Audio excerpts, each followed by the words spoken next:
We've talked to face-to-face over 20,000 people. We started last October and started having meetings, and we talked to over 20,000 people in over 200 meetings. But I know we have enough. If we just get those people to the polls, we already have enough to win. It's not if we have enough to win, we have enough. You know, we want to ask you as an individual, because we right here hands-on, as an individual that on the outside looking at what the city needs, while he right here in front of you, because you seen the side, let him know what you feel the city needs or one of the main things he needs to address. We need more community centers. We need more parks. I'm 39 years old. When I was 15, 16, we had Burns Court. They take that from us for the new park. We ain't got no community centers that we need. We need more basketball courts, and we need more events.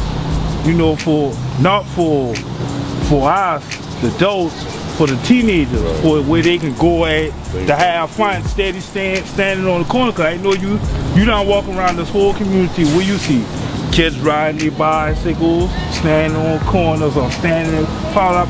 That ain't cool. That ain't cool. We don't even have a neighborhood park for little kids to go around. We on the wheel. I know if we had a neighborhood park, little kids, instead of running the streets, they'll have something to do. Go on the swings, play on the swings, shoot basketball. I feel you. I know what listen, I grew up in the neighborhood you're standing in. I grew up on Forstner Street, right across the way. I lived for 18 years, right here in the Wayland. And so I know what you're talking about. I didn't know that there's no opportunity. That's precisely why I'm running. I'm not running because I feel that in the position, I'd be able to remove myself from the community, but so that I can go back in the community and make it better. I'm running for the youth just like yourself. Because I stood where you were right now. When I grew up, I went to Burns Elementary, I went to Garrett, and I went to the Citadel, but I had to leave here when I graduated for opportunity. You shouldn't have to leave here for opportunity. It's lots like this. One thing you know, just like Mr. Singletary was saying, someone in the community from city funds, so we can recycle the money back in the community, can be paid to somebody, whether it's a senior, a young kid. This can be their extra source of income.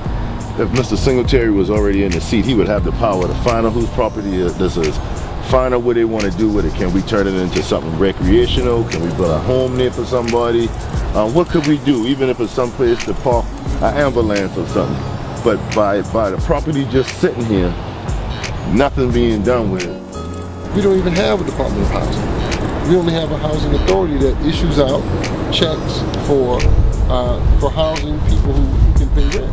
But nothing to build and make the community grow, at least not in some of the neighborhoods. When we take a look at Oak Terrace, what they use tax increment financing, TIF funds, to build something like an Oak Terrace Preserve, where they can then pay a $5,000 stipend for people to move in, of a city-owned subdivision where the city pays money to go and recruit people from the outside. So why not recycle it back inside? Those are the kinds of things that we have to do in order to make our community grow.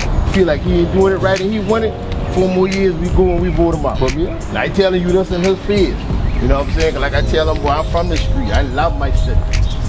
Now I get the chance to see my city get something to eat. Like glad I here. Still alive to even see it. And the main thing you heard from everybody in the street, them people in the street telling you we don't have a park in the area, there's nothing for the kids to do. Everybody knows that poverty breeds crime. When it's a simple solution, why isn't it fixed?